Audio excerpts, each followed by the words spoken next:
ಬಣ್ಣದ ರಾಖಿ ತುಲಾ ರಾಶಿಯವರಿಗೆ ಕಟ್ಟೋದ್ರಿಂದ. ಇನ್ನು ವೃಶ್ಚಿಕ ರಾಶಿಯವರಿಗೆ ಕೆಂಪು ಅಥವಾ ಈ ಮೊರನ್ ಕಲರ್ ಬಣ್ಣ ಇರತಕ್ಕಂಥ ರಾಖಿಯನ್ನ ಕಟ್ಟಿದ್ರೆ ಧೈರ್ಯ ಮತ್ತು ಶಕ್ತಿಯನ್ನ ಹೆಚ್ಚಿಸ್ತಕ್ಕಂಥದ್ದು ಈ ವೃಶ್ಚಿಕ ರಾಶಿಯವರಿಗೆ. ಇನ್ನು ಧನು ರಾಶಿಯವರಿಗೆ ಹಳದಿ ಅಥವಾ ಗೋಲ್ಡ್ ಅಂದ್ರೆ ಈ ಬಂಗಾರದ ಬಣ್ಣದ ರಾಖಿ ಇದು ಜ್ಞಾನ ಮತ್ತು ಯಶಸ್ಸನ್ನ ತಂದು ಕೊಡ್ತಕ್ಕಂಥದ್ದು ಇಂಥ ಒಂದು ಫಲ ಸಿಗುತ್ತೆ. ಇನ್ನು ಮಕರ ರಾಶಿಯವರಿಗೆ ನೇರಳೆ ಅಥವಾ ನೀಲಿ ಬಣ್ಣದ ರಾಖಿಯನ್ನ ಕಟ್ಟಿದ್ರೆ ಇದು ವೃತ್ತಿ ಜೀವನದಲ್ಲಿ ಯಶಸ್ಸನ್ನ ತರಲಿಕ್ಕೆ ಸಹಾಯವನ್ನ ಮಾಡ್ತಕ್ಕಂಥದ್ದು.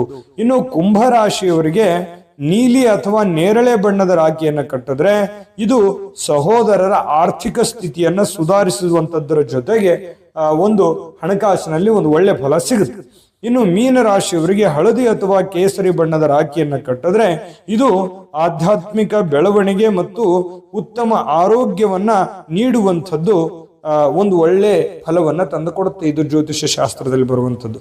ಇನ್ನು ಬಹಳ ಮುಖ್ಯವಾಗಿ ವಿಧಾನ ನೋಡಿ, ಶುಭ ಮುಹೂರ್ತದಲ್ಲಿ ರಾಖಿಯನ್ನ ಕಟ್ಟಬೇಕು.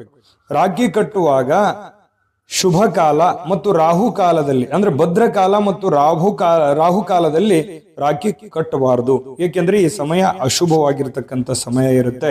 ಇನ್ನು ಪೂಜೆಗೆ ಸಿದ್ಧತೆಗಳು, ರಾಖಿ ಕಟ್ಟೋಕ್ಕಿಂತ ಮೊದಲು ಒಂದು ಪೂಜಾ ತಟ್ಟೆಯನ್ನ ಸಿದ್ಧಗೊಳಿಸಬೇಕು. ಅದರಲ್ಲಿ ಯಾವುದು ಈ ರಾಖಿ ಇರಬೇಕು, ಕುಂಕುಮ ಇರಬೇಕು, ಅಕ್ಷತೆ ಇರಬೇಕು, ಅರಿಶಿಣ ಬೆರೆಸಿದ ಅಕ್ಕಿ ಇದ್ರೆ ಬಹಳ ಚೆನ್ನಾಗಿರುತ್ತೆ. ಇನ್ನು ಆರತಿ ಬೆಳಗುವಂತ ದೀಪ ಇರಬೇಕು. ಸಹೋದರರ ಬಾಯಿಗೆ ಹಾಕ್ಲಿಕ್ಕೆ ಸ್ವಲ್ಪ ಸಿಹಿ ತಿನಿಸಿರಬೇಕು. ಇದು ಸಹಜವಾಗಿ ಎಲ್ಲ ಕಡೆ ಇರುತ್ತೆ. ಇನ್ನು ದೇವರ ಪೂಜೆಗೂ ಮೊದಲು ಪೂಜಾ ತಟ್ಟೆಯೊಂದಿಗೆ ಗಣೇಶ ಅಥವಾ ಮನೆಯ ದೇವರನ್ನ ಕುಲದೇವರನ್ನ ಪೂಜಿಸಿ ಇದು ಯಾವುದೇ ಶುಭ ಕಾರ್ಯಕ್ಕೆ ಒಂದು ಪೂರ್ವಭಾವಿಯಾಗಿ ಮಾಡ್ತಕ್ಕಂತಹ ಪ್ರಮುಖವಾಗಿರ್ತಕ್ಕಂತಹ ಆಚರಣೆ. ಇನ್ನು ಸಹೋದರನ ಸಿದ್ಧತೆ ಹೇಗಿರಬೇಕು, ಸಹೋದರ ಪೂರ್ವ ಅಥವಾ ಉತ್ತರ ದಿಕ್ಕಿಗೆ ಮುಖ ಮಾಡಿ